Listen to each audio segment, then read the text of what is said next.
Sí, Rafael. Profe, quería preguntar, o sea, esta pregunta tal vez puede, si se me escucha bien, ¿no? Sí, sí. Ok, tal vez puede sonar un poco obvia, pero por confirmarlo. O sea, el preprocesamiento es obligatorio en cualquier proceso que uno quiera hacer de minería de datos.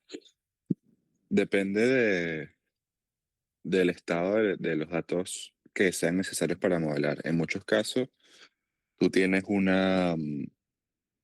lo que realmente ocurre es que una vez tienes exposición a los datos, tratas de identificar el nivel de usabilidad de los datos tal y como están para aplicar el modelo que necesites aplicar o entender lo que necesites entender. Normalmente, cuando haces esa exploración inicial, ese análisis exploratorio tiene es otra de las etapas. Tú haces ambas cosas simultáneamente. Tratas de obtener significado y de repente tratas de modelar, digamos, em, algún caso que hemos mencionado de las notas sobre materias de estudiantes y te das cuenta de que hay varios estudiantes que les faltan notas de una materia. Entonces, estás tratando de realizar el análisis, te das cuenta de que hay valores faltantes y pues identificas una actividad necesaria de preprocesamiento de bien sea filtrar valores, filtrar a los estudiantes que no tengan, perdón, filtrar, de eliminar a los estudiantes que tengan valores faltantes o tratar de em, rellenar valores con promedios, cosas de ese estilo. Es decir, normalmente tú haces una exploración inicial de usabilidad de los datos que te dicta ciertas actividades que necesitas hacer. Si los datos carecen de todas esas circunstancias que no son útiles para el modelado, pues puedes ir directo a modelar. Ok, ok, vale. Sí, para modelar.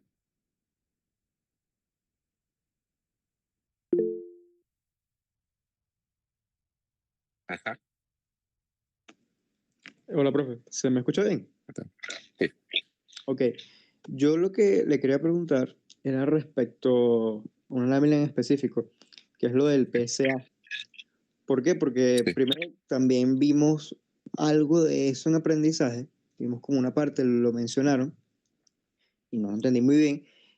Y en Ok. esta parte, en estas láminas, dan es la definición matemática. O sea, lo que sí entiendo es que sirve como para efectivamente reducir la dimensionalidad de los datos que uno tiene. Pero exactamente cómo es, o sea, cómo funciona, esa Sí. es mi duda.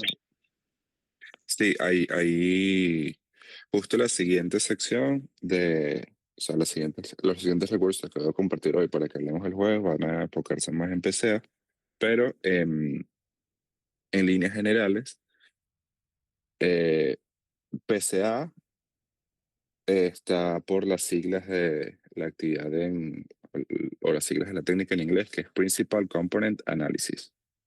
En español sería análisis de componentes principales. Y se trata de conseguir, vamos a, te voy a dar una breve explicación, como digo, lo vamos a hablar más en la clase siguiente, pero en líneas generales tú tienes un problema o tienes un conjunto de datos n-dimensional, ¿sí? N, digamos, 10, o sea, tienes 10 dimensiones. Esas dimensiones son atributos. Por ejemplo, en el contexto de estudiantes serían 10 materias, ¿no?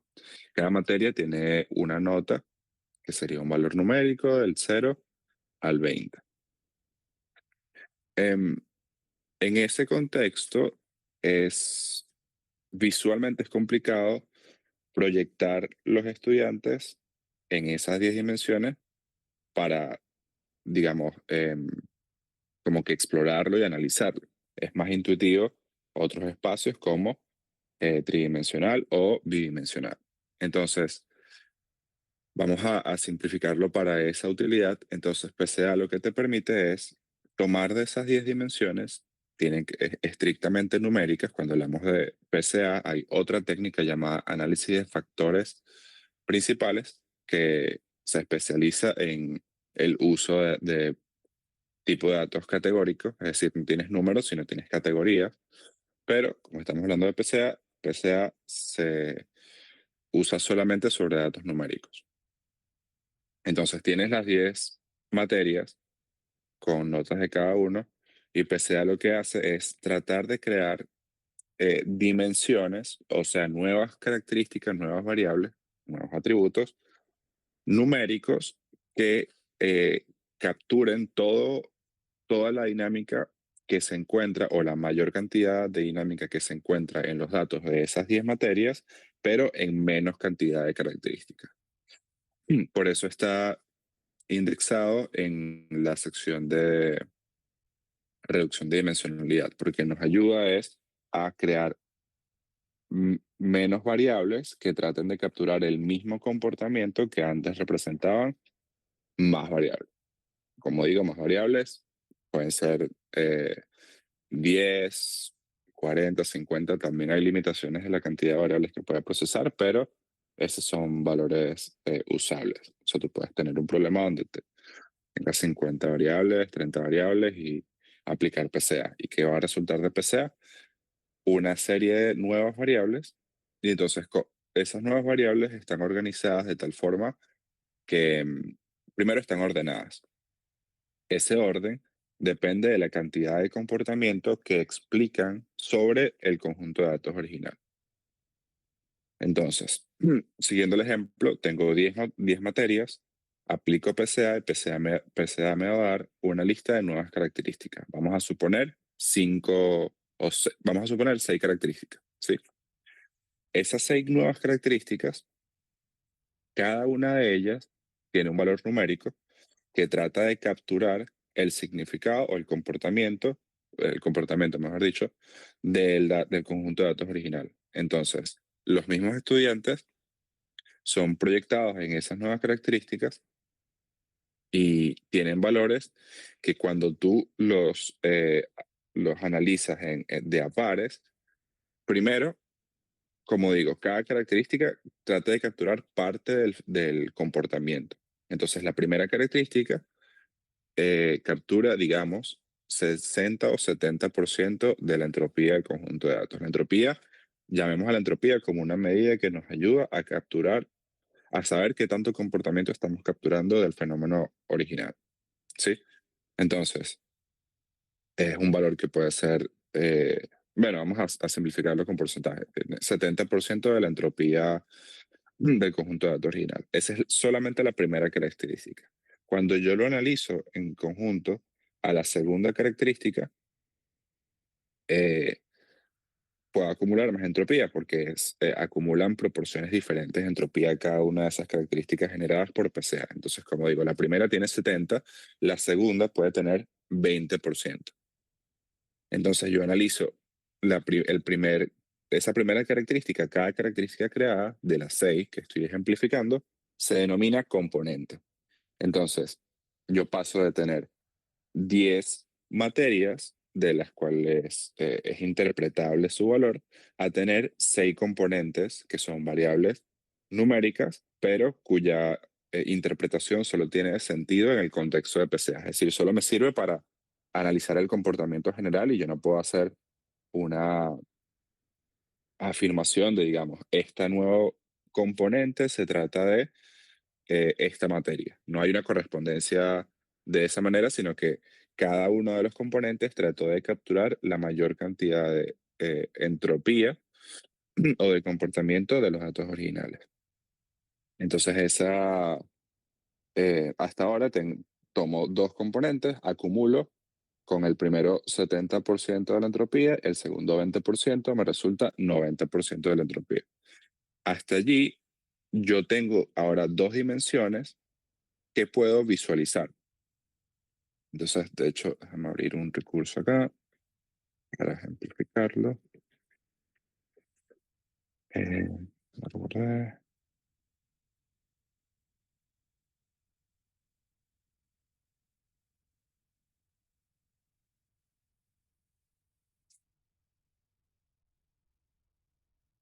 Un segundo.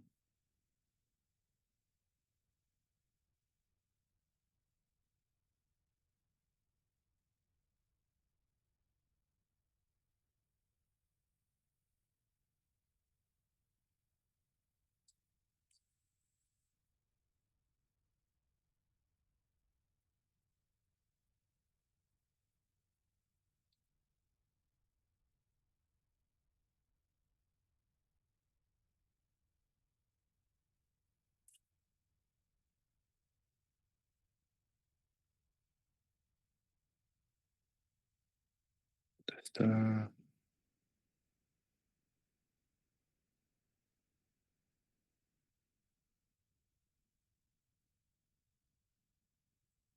Creo que está principalmente en video.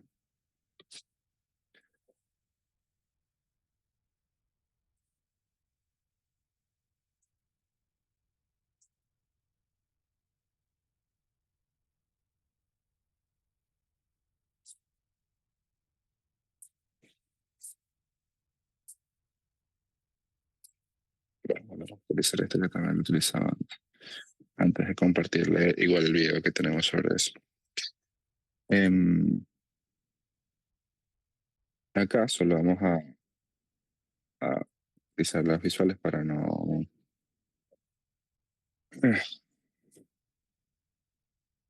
generar las en Paint, que me tomó más tiempo la clase anterior. Acá tenemos un conjunto de datos cualesquiera, ¿sí? Entonces PCA lo que trata es de generar este tipo de componentes en donde yo tengo primero un conjunto original con, como en nuestro ejemplo, 10 características y él me genera nuevas variables o componentes. Y en esos componentes, fíjense acá, perdón, creo que he estado refiriéndome mal a un término acá, que es el de la entropía. El término correcto es varianza. Lo que trata de capturar cada uno de los componentes es varianza. Entonces vamos a hacer zoom acá. Em, Vamos a recapitular hasta ahora. Tenemos 10 características originales y tenemos PCA. Al aplicarlo, cada componente que se crea, él trata de acumular la mayor cantidad de varianza. ¿Sí? Ahí corrigen el término entropía que he usado en algunas oportunidades. El término es varianza. Esa varianza, como pueden ver acá, el primer componente es el que más varianza acumula, luego el segundo disminuye la cantidad y así sucesivamente hasta la cantidad de componentes que se genere. Normalmente, PCA se utiliza para pasar de las 10 características originales, en nuestro caso, a, digamos, analizar 3 o 4. Y la forma de selección de cuántos componentes se utiliza, pues depende de cómo esté distribuida los porcentajes de varianza. Tú normalmente quieres la menor cantidad de componentes que acumulen la mayor cantidad de varianza en conjunto, para que sea suficiente para conocer el conjunto de datos. Pero, como estaba explicando dentro de otra de las utilidades que tiene, es que tú puedas tomar un par de esos, perdón, componentes y analizarlos en un espacio bidimensional. Y entonces ahí graficar, y graficar también implica que puedes ver cómo se agrupan las observaciones, cómo tienden a, vamos a ver si acá hay un ejemplo de esa agrupación.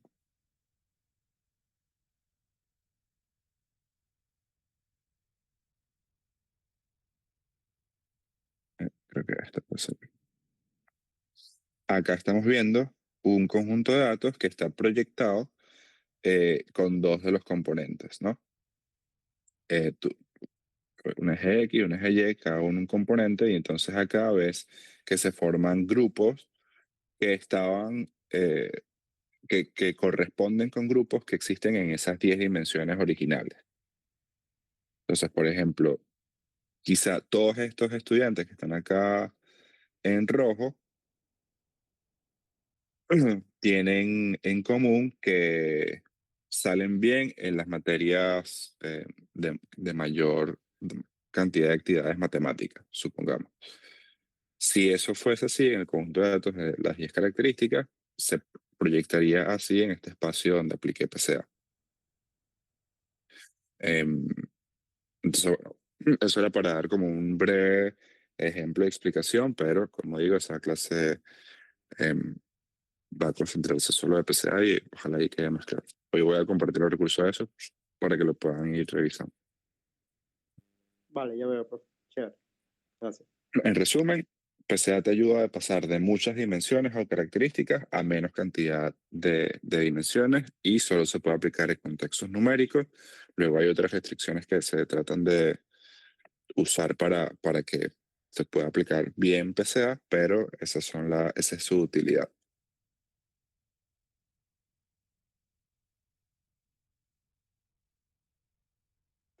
Fino, fino.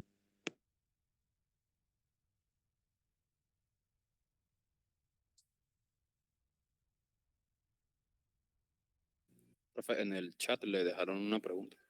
Ah, gracias. Bien.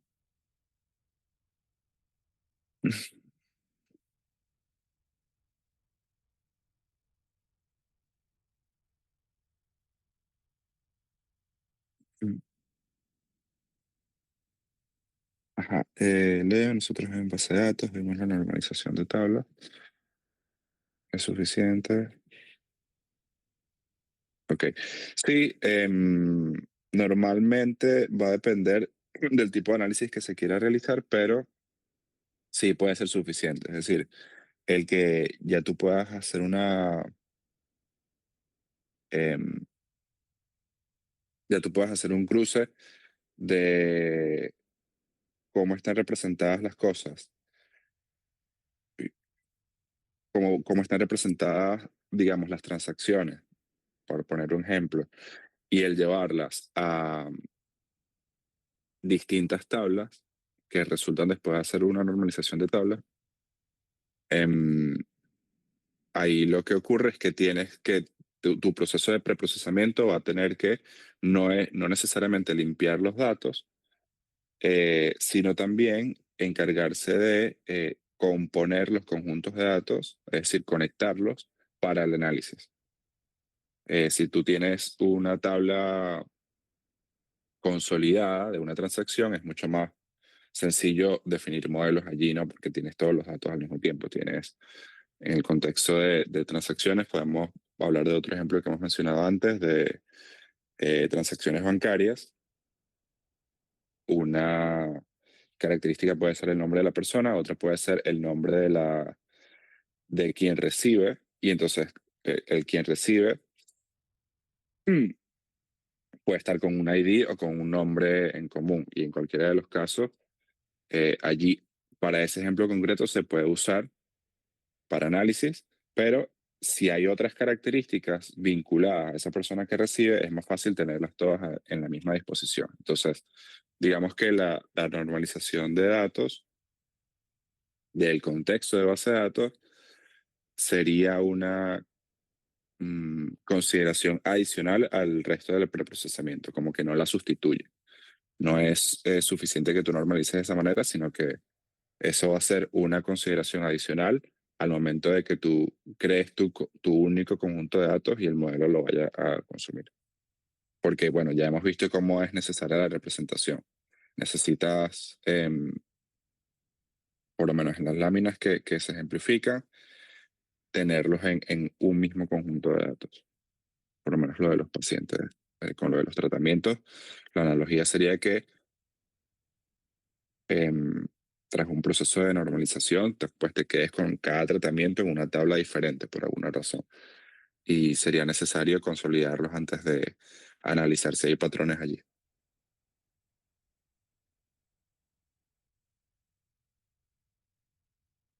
Y recuerda que también, fuera de cómo están representados, digamos, físicamente los datos, el preprocesamiento trata de si hay valores faltantes o si hay valores que no significan nada. Por ejemplo, eh, un ejemplo del trabajo sería que normalmente vinculado a una persona de la cual se quiere entender su historial crediticio, en el caso de Estados Unidos viene un número de seguridad social. Es como una, digamos, como una cédula. Podemos utilizar, perdón, también cédulas. En las cédulas serían un identificador, ¿no? En cualquier tipo de análisis para identificar individuos. Pero si la cédula tiene valor de 0000, a pesar de que no es un valor faltante, porque no es un campo vacío, es un campo cuya información no representa, no es válido, digamos, en este contexto. Y de esa misma forma puede pasar cuando los datos sean válidos en cuanto a formato, pero no al rango esperado. Otro ejemplo podría ser la edad. si alguien tiene como fecha de nacimiento el año 1500, en septiembre, no sé, 15, a pesar de que es un valor dentro del formato de fecha, no tiene sentido esa fecha de nacimiento o sea, por razones implícitas al análisis. Entonces de eso también trata el preprocesamiento, no solo de que tú tengas una representación eh, estructural de los datos que sea útil para el análisis, sino de que cada valor dentro de cada característica también tenga una representación útil para el análisis.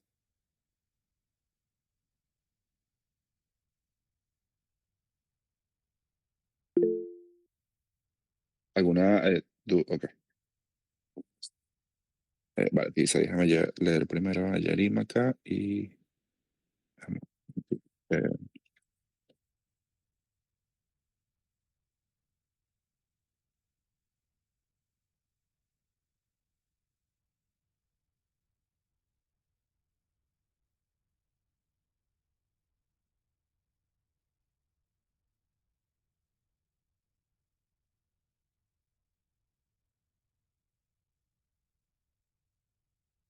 no, no siempre se busca normalizar. em, y la redundancia también es em, un aspecto deseable de analizar y de comprender con la representación consolidada de los datos. Entonces, no siempre va a ser normalizar en el contexto de BI. La representación sigue, finalmente, es la utilidad del análisis en cualesquiera que sea. Por ejemplo, puede haber una etapa de un proyecto de minería de datos que trate de optimizar la manera en la que se almacenan los datos y en consecuencia lo que se encarga es de ver cada una de las tablas normalizadas por separado. Entonces allí ya no estoy ni siquiera tratando de consolidar cosas, sino que vamos a suponer que tengo una base de datos de empleados y ahí tengo departamentos y tengo ventas por año y tengo clientes. Entonces tengo empleados, departamento, ventas y clientes. Yo puedo querer encargarme solo de analizar la tabla de empleados y sus descriptores, sus demográficos, hacer un preprocesamiento allí y luego hacer un preprocesamiento en la tabla de clientes y asimismo en la tabla de ventas y en la tabla de departamentos por separado. Y luego ya eso también va a contribuir a que cuando se haga la consolidación, una base de datos unificada sea de mayor calidad para el análisis. Pero igual yo puedo definir casos de análisis sobre cada una de esas tablas por separado, donde yo quiera solo comprender cuáles son las propiedades en común de los clientes en general. Ahora puedo también querer analizar las propiedades en común de los clientes por cada vendedor, por cada empleado. Y también o sea, no hay una restricción. Recuerden que en este caso la idea es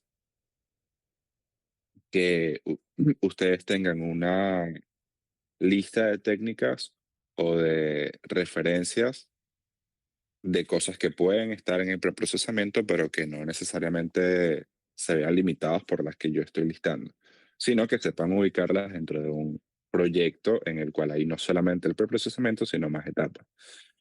Y sepan que va a haber una etapa en cualquier proyecto en el que el preprocesamiento es algo que consideren. Así implique pocas actividades, es importante que ustedes se hagan preguntas como, bueno, los valores representados en cada campo son útiles para el análisis, sí o no. Hay valores faltantes, es decir, campos vacíos, sí o no. La representación que tengo, donde las observaciones están representadas de una forma adecuada para el análisis, sí o no. Y allí van teniendo como una especie de checklist que, claro, no va a depender de un caso solo general, como lo estamos viendo en la teoría, sino del dominio del problema que les va a dar otros aspectos que tienen que considerar. Entonces, allí sí, es analizar dependiendo del contexto, pero no hay una restricción de que siempre el foco debe ser normalizar los datos como en el contexto de BI o de base de datos. Es aumentar usabilidad y la fiabilidad, como hay una de las láminas que creo que lo menciona.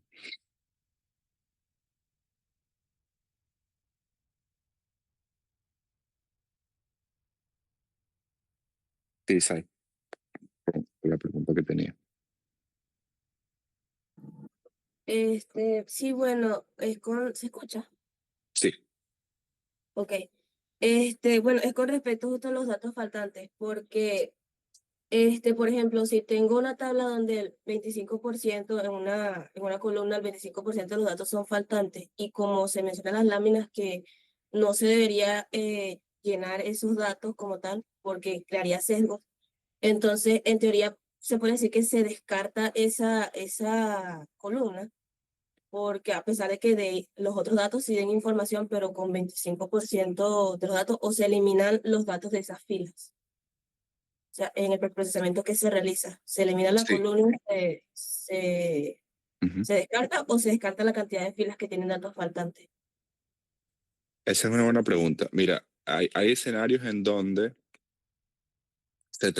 sí se trata de como rellenar los valores, pero va a depender mucho de otras dinámicas dentro del conjunto de datos. Por ejemplo, si yo tengo una columna que tiene 25% de valores faltantes, pero tengo otra columna u otra variable que tiene una altísima correlación con esa variable de la cual tengo valores faltantes, pues quizá puedo usar, y vamos a suponer una columna A con 25% de valores faltantes y una columna B que tiene, digamos, un 2% de valores faltantes. Y ambas tienen alta correlación en el resto. En el 75% que sí está presente, tiene una alta correlación con respecto a la columna B. Entonces yo podría utilizar esa columna B para, por ejemplo, si son variables numéricas, plantear un escenario de regresión que me permita saber, dado ese valor de la columna B, cuál podría ser ese valor de la columna A. Normalmente esto se permite siempre y cuando tú quieras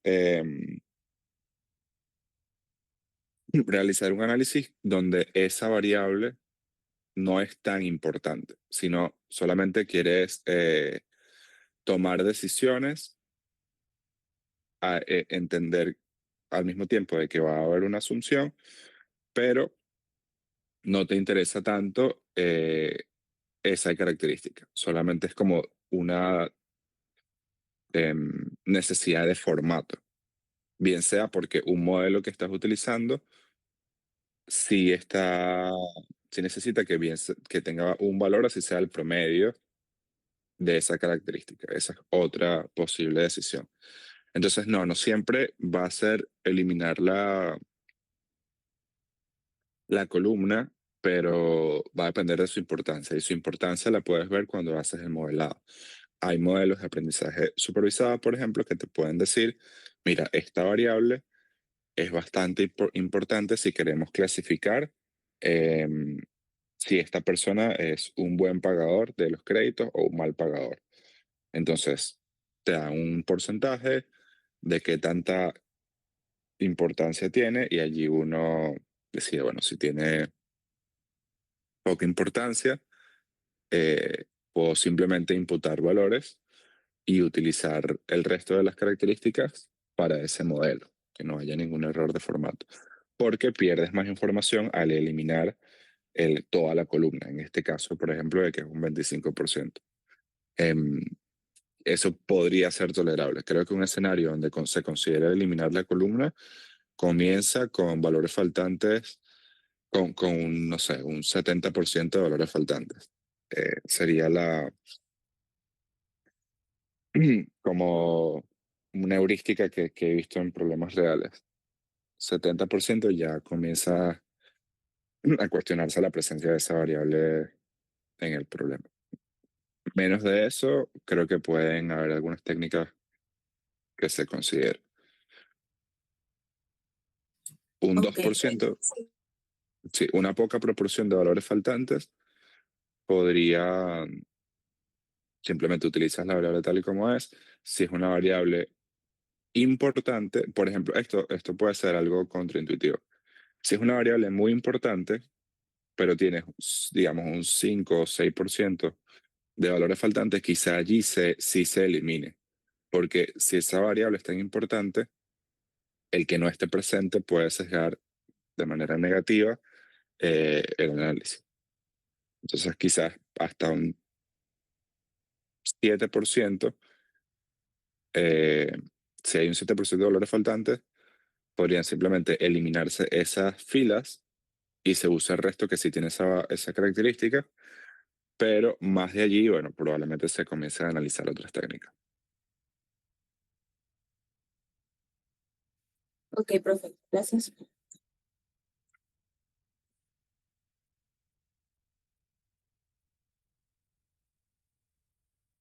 El cómo se pueden complementar los datos cuando hay valores faltantes también está a veces habilitado por las relaciones que tienen las variables entre sí. Entonces, como decía, si hay alta correlación positiva o negativa de esa característica que tiene algunos valores faltantes con otra de las características que tienen menos valores faltantes, pues puede utilizarse una para estimar la otra.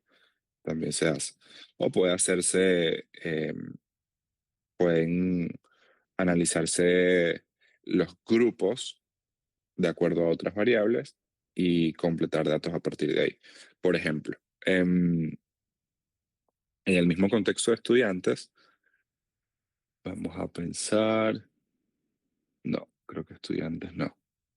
Vamos a utilizar otra cosa.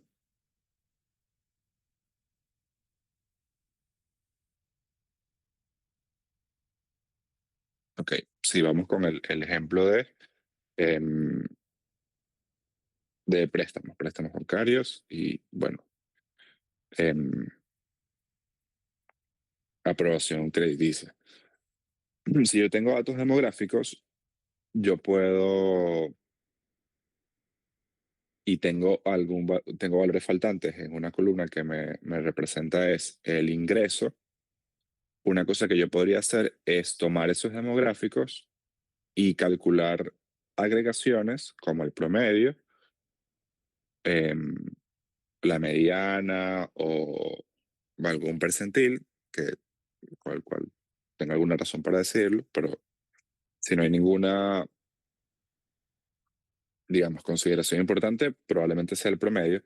Yo puedo utilizar el promedio por subconjunto y decir, bueno, tengo 20% de valores faltantes en la variable de ingreso mensual, ¿no? Pero tengo los demográficos de esas personas. Entonces yo puedo calcular el promedio para el mismo género, la misma ubicación geográfica y una edad aproximada.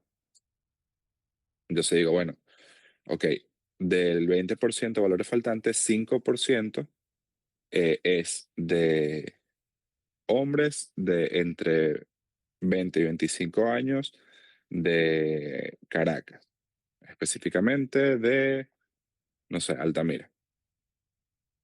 Entonces, con esos criterios, yo digo, bueno, voy a calcular cuál es el promedio en ese subconjunto y ahí relleno ese 5% de valores faltantes.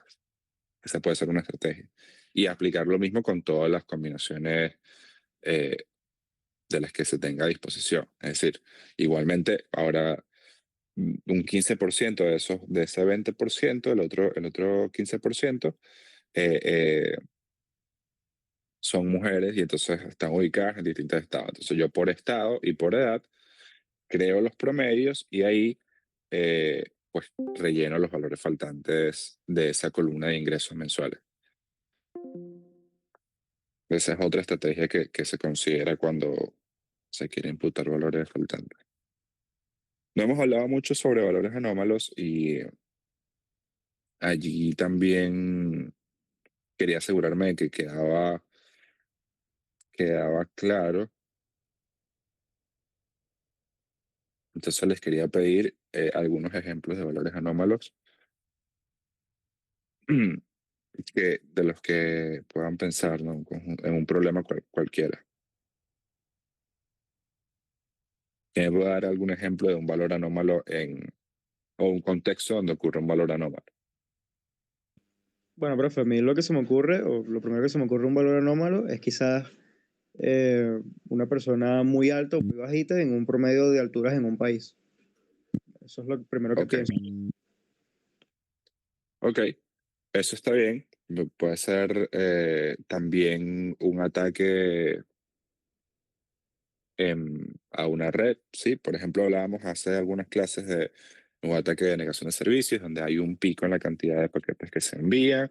Entonces, eso no corresponde con las estadísticas esperadas en en una agrupación mensual o semanal. eh, y entonces se considera un valor anómalo. Ok. Al final, mm, lo que quería que también vieran es que toda esta definición de que hace a un valor anómalo viene de su relación con el valor esperado. Entonces, en consecuencia, tiene técnicas estadísticas que pueden utilizarse para identificarlos. Y allí, bueno, si está en el último percentil de los valores y tiene una distancia más de la tolerada a- al valor esperado, pues se puede considerar un valor anómalo. Y en ese caso, es como el caso que les comentaba, o es otra expresión del caso que les comentaba de las edades. Si yo tengo una edad del año 1500, pues evidentemente va a ser, si yo lo proyectara visualmente, las edades, va a aparecer como un valor anómalo. Entonces ya en ese contexto hay una serie de asunciones que se comienzan a hacer sobre ese valor esperado, pero lo importante es también que esté documentado el tratamiento de esos valores anómalos, de esos valores faltantes, de todas esas técnicas, no solamente es aplicarlas, sino documentarlas. ¿Por qué? Porque cuando haya una persona nueva, vamos a suponer que, contrario a los ejemplos que hemos hecho antes, ustedes son el primer equipo que ha trabajado un proyecto, porque antes hemos hablado de escenarios donde ustedes se unen a un proyecto ya existente, pero si ustedes están creando un proyecto desde cero, de análisis, todas las decisiones que tomen, si no están documentadas, van a ser ustedes las únicas personas que puedan dar contexto o explicación de por qué se hicieron originalmente. Y eso al final delimita lo que se pueda probar en una siguiente iteración. Eh, entonces, si ustedes dicen, bueno, yo voy a simplemente crear por grupos y rellenar los valores faltantes, y eso no está documentado en ningún lugar, pues puede perderse cuál fue el criterio para crear esos grupos originalmente. Si quizá había menos características de las que se tiene eh, posteriormente a disposición. Y si una persona, como decía, una persona ingresa al proyecto y está bajo su supervisión, pues es más complicado transmitir todo ese conocimiento, todo ese contexto, porque no estuvo documentado. Entonces, ¿cómo se están determinando valores anómalos? ¿Cómo se está haciendo la normalización? Eh, ¿Cómo se están completando valores faltantes? Son decisiones que idealmente están documentadas en un proyecto de minería de datos y forma parte de los artefactos que una persona que ingrese de nuevo al proyecto se les provee para que se familiarice con lo que se ha realizado y para continuar desarrollando dicho proyecto. Eso también es un aspecto a considerar, eso tenerlo en cuenta.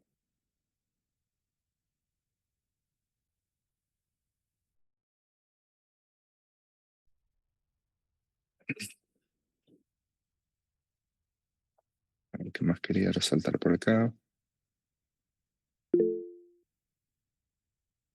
Bueno, Profe, una pregunta yo tengo referente a, bueno, en el contexto de medicina más que todo, eh, ¿qué pasa cuando, o porque puede pasar que digamos, un paciente se vaya a hacer un examen, y, bueno, en el ejemplo que más claro tengo, que es el de la diabetes, que nosotros hicimos un proyecto el semestre antepasado de eso, bueno, de detectar si podía tener la probabilidad de tener o no diabetes en base a su árbol genealógico y su historial médico. Si un paciente no tiene, por ejemplo, un dato faltante, y en el caso de nosotros usamos fue la media para, digamos, para ponerle un dato genérico, pues.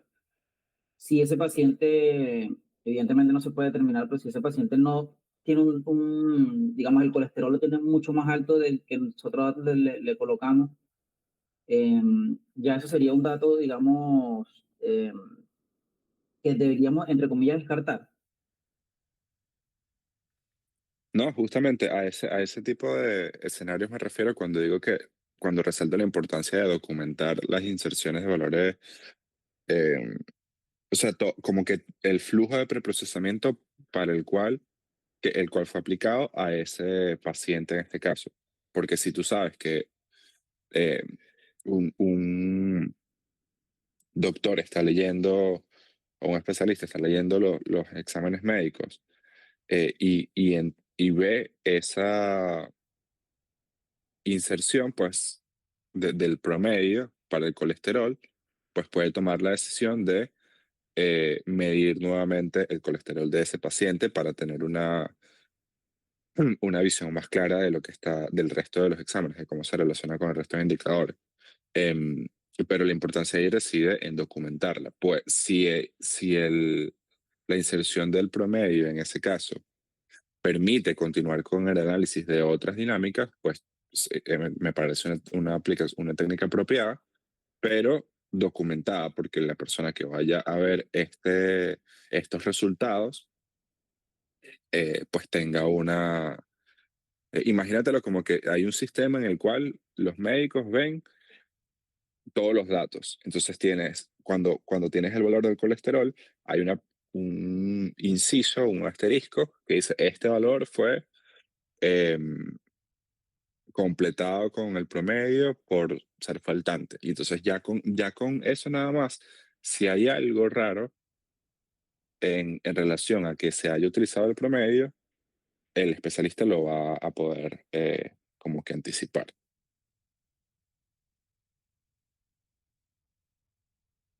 Claro, es como que puedes prescindir, en un futuro puedes prescindir de estos datos, ya que, o volverlos a hacer, como dice usted, porque, bueno, Ujú. fueron datos insertados, fueron datos genéricos, pues. Ya, claro. Sí, y de hecho, una forma de documentar toda esta, eh, otro aspecto que en la práctica se tiene en cuenta es la vigencia de los datos también, que de ello no hablamos tanto en las láminas, creo, pero a ver, son las perspectivas.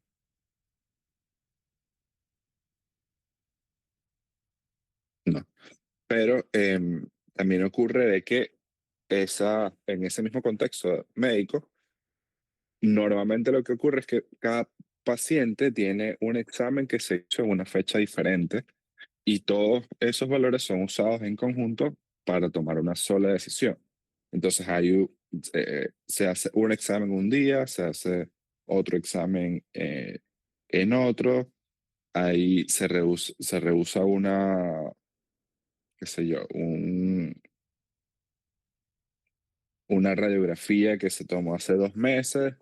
Entonces, documentar eso, si ustedes fuesen los encargados de crear un sistema en donde yo le voy a ofrecer un panel a un doctor para que analice los registros médicos de alguien, en ese contexto, lo ideal sería que recuerden la importancia de hacer una traza de la... Ya no es tanto preprocesamiento, sino documentar como el origen de los datos. Entonces, bueno, esta radiografía fue tomada en tal fecha, este valor de colesterol fue tomado en tal fecha y así sucesivamente, porque eso les va a permitir contemplar la vigencia como un factor eh, relevante para el análisis y decir, bueno, estos resultados, el estado final de estos de este análisis me está dando un valor, o sea, que este paciente debería tener un valor extremo de, no sé, eh, o sí, una etapa acelerada de, o avanzada de diabetes. Pero hay uno de los exámenes que se hizo hace 10 meses. Ah, bueno, que estaba ocurriendo hace 10 meses. No sé, era diciembre. Entonces en diciembre esa persona era muy, digamos, muy descontrolada con las comidas y tenía valores que obviamente no era lo común durante el resto del año. Ah, bueno, eso entonces se considera para entender el estado real del paciente, que es lo más importante, que cuando se realice el análisis sea lo más cercano a los datos verdaderos que modelan el problema, considerando su vigencia, considerando su estructura, considerando el significado de cada una de las variables o la validez de cada una de las variables. em, y bueno, ya allí eso permite confiar más en los resultados que se consigan.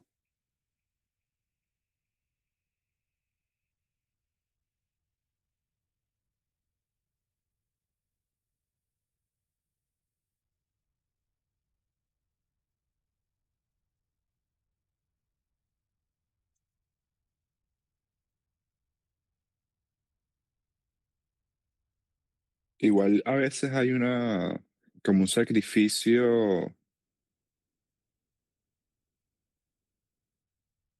digamos, consciente de alguno de estos aspectos, pero porque no se, o sea, se asuma un comportamiento tolerable o un desempeño tolerable aún con esas carencias. Por ejemplo, si yo fuese a analizar en el caso de, em, a ver,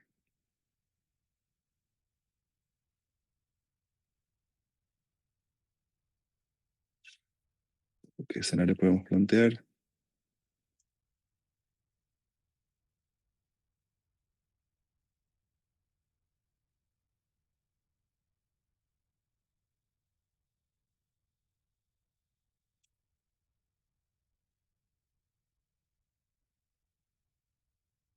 Es que el de los pacientes es uno donde ese tema de la vigencia es particularmente crítico, pero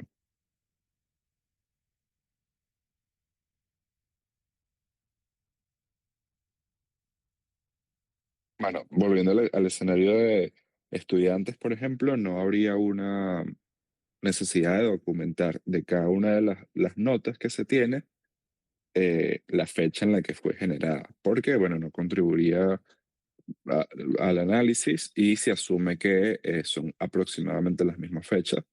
Pero más que todo, probablemente no tenga relación con lo que se quiera modelar, si se están viendo son las notas de los estudiantes. Entonces ahí se hace un compromiso de que, bueno, no estoy documentando la vigencia de los datos, pero porque se asume que los datos las notas fueron generadas en el mismo momento y que no es relevante para el análisis.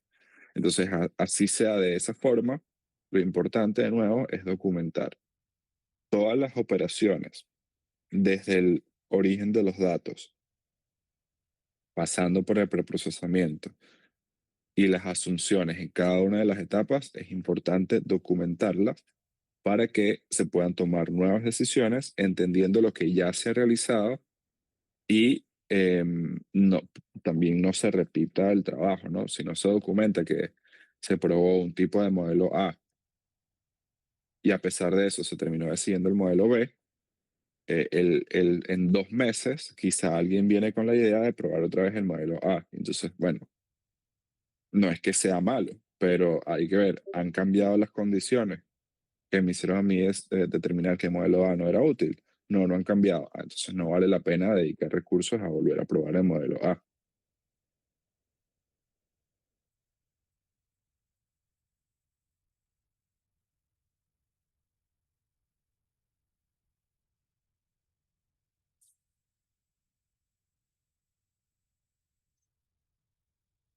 Y creo que tenemos tiempo para un par de preguntas más.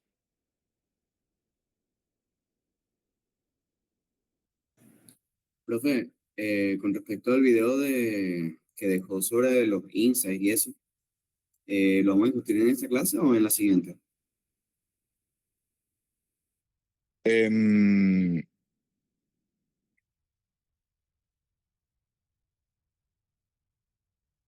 a ver.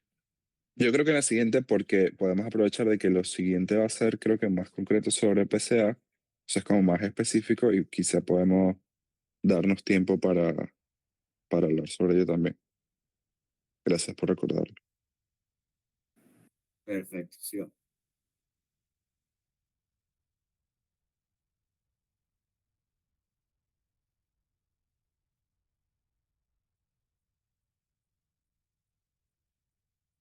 Bueno, mientras quizá otra persona tiene alguna pregunta, no hemos hablado tanto en esta oportunidad sobre datos no estructurados como el lenguaje natural o imágenes, pero en cada uno de ellos pueden ocurrir los mismos problemas, ¿no? O sea, puede ocurrir que quizás ya no sea un valor anómalo, pero la manera en la que yo pueda tener acceso a los datos también implica que tenga acceso a datos fuera del dominio del problema que estoy tratando de resolver.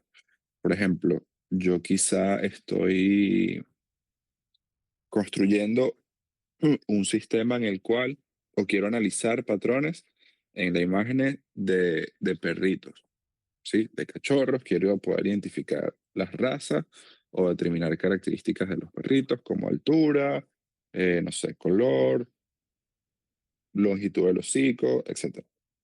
Y asumo que la manera que tengo de acceder a esas imágenes me está generando solo imágenes de perritos, pero yo podría terminar en mi muestra con datos o con imágenes que no sean de perritos. Pues quizá hay una donde ahí es una, no sé, el perrito se movió y se dejó una sombra, hay algo manchado. Entonces eso también, eh, el tratar de maximizar la usabilidad de esa imagen que aparece un poco difuminada, un poco blurry, también es parte del preprocesamiento.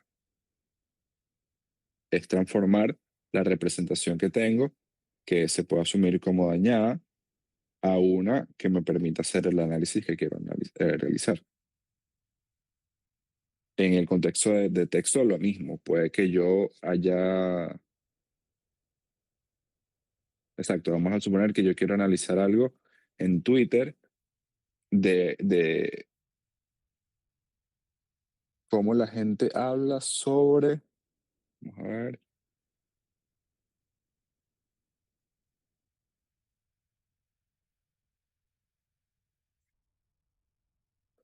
am,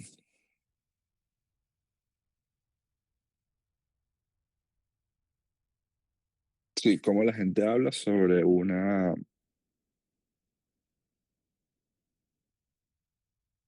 evento acá en Venezuela. Y yo coloco alguna palabra clave. Pero me interesa ver la gente que está en Venezuela qué opina. Entonces, quizá, a pesar de que yo filtre por la palabra clave Venezuela, pueda terminar con palabras de otros idiomas. Entonces, esos otros idiomas no van a tener la misma dinámica que el español. O sea, quizá aparece en inglés y yo estoy analizando el español. Y bueno, allí ya, eh, digamos, cada escenario, por eso creo que lo importante es crear un compartimiento donde uno sabe que hay ciertas cosas a las que debe estar atento, pero pueden haber otras y ellas también van a entrar dentro del preprocesamiento. Entonces yo quizá allí necesite ir a filtrar, tener un modelo clasificador breve de idiomas. Y entonces que me filtre los que se dan en inglés y me quiero quedar solamente con los que están en español. Y entonces ya esa sería una forma de preprocesamiento de esos datos. Igual en las imágenes podría necesitar garantizar de que haya un perrito que sea identificado que esté completo en la imagen, es decir, que no esté cortada la imagen. Y esa puede ser otra forma de preprocesamiento. Y allí, bueno, cada problema va a tener una serie de técnicas que pueden ustedes aplicar para maximizar esa usabilidad de los datos y la fiabilidad también. Pero bueno, vamos a continuar en la clase siguiente. Voy a compartirles más recursos hoy y estoy atento por Discord. Chévere, profe, gracias. Nos vemos. Gracias, profe. Hasta luego. Hasta luego. Buen día. Feliz día.